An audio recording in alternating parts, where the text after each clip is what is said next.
Would you fancy the top job at the moment? Oh, good grief. I think if you offered me any other job in the country, I'd probably be grateful for it as an alternative.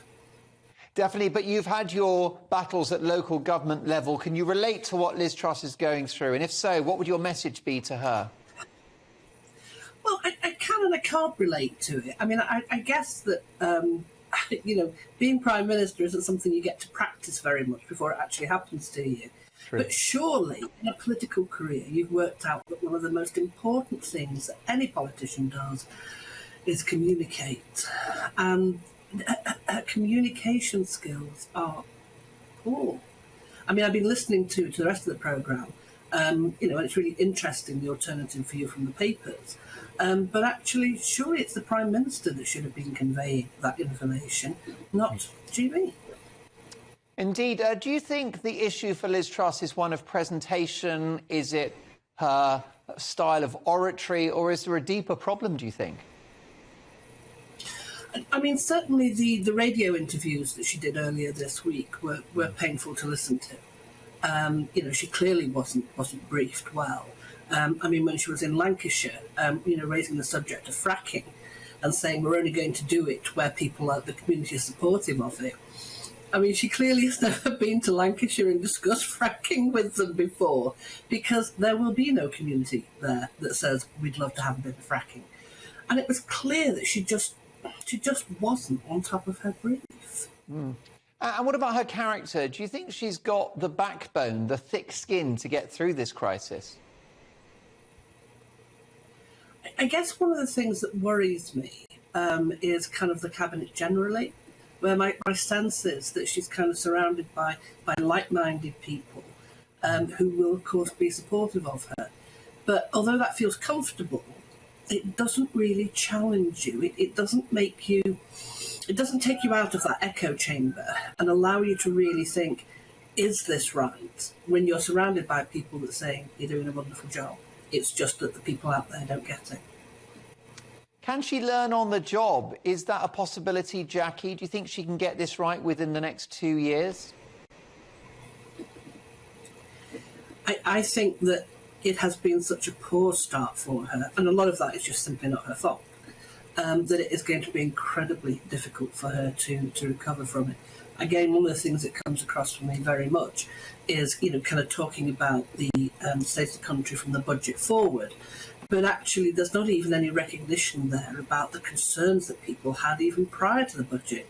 I mean, again, in local authority world, I mean, we're dealing with local authorities at the moment that are increasing the amount of food bank support they're giving, and also are turning their libraries and community centres into safe, warm spaces for people to spend time over the winter.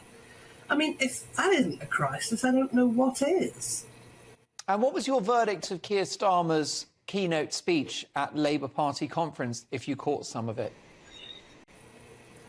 Well, I mean, I guess it often feels that it's kind of like you're between a rock and a hard place. Actually, the deputy speaks with infinitely more passion than he does.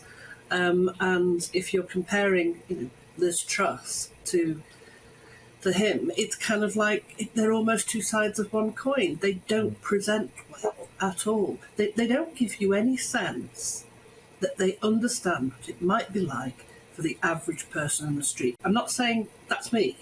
I mean, I'm relatively comfortable, to people working in our family, etc. But I know a lot of people who are far from comfortable, and I get the sense that they just don't get that. They kind of feel that, like the kind of people that feel that if you've not got two cars parked outside your door, that is poor.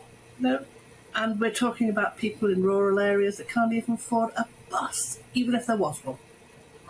Yeah, it's a devastating situation. You're right to draw attention to it. Perhaps you could improve the country by becoming Prime Minister. Tell me about this show that you're doing on Channel 4, Make Me Prime Minister. That was terrific. I mean, it's been, I guess, described as the very much like The Apprentice, except we don't wear such high-heeled shoes or tight clothes.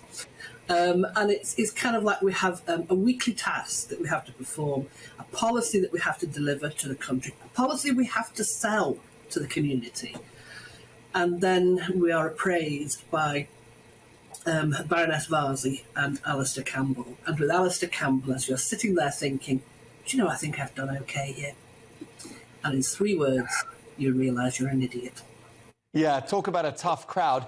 Is there one thing that you would like to do if you got into number 10? What would your first act be as Prime Minister, Jackie? We can but dream.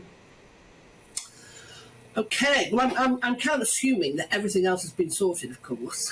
I would decentralise spending to local authorities. I think local authorities have a better understanding of how to support local communities.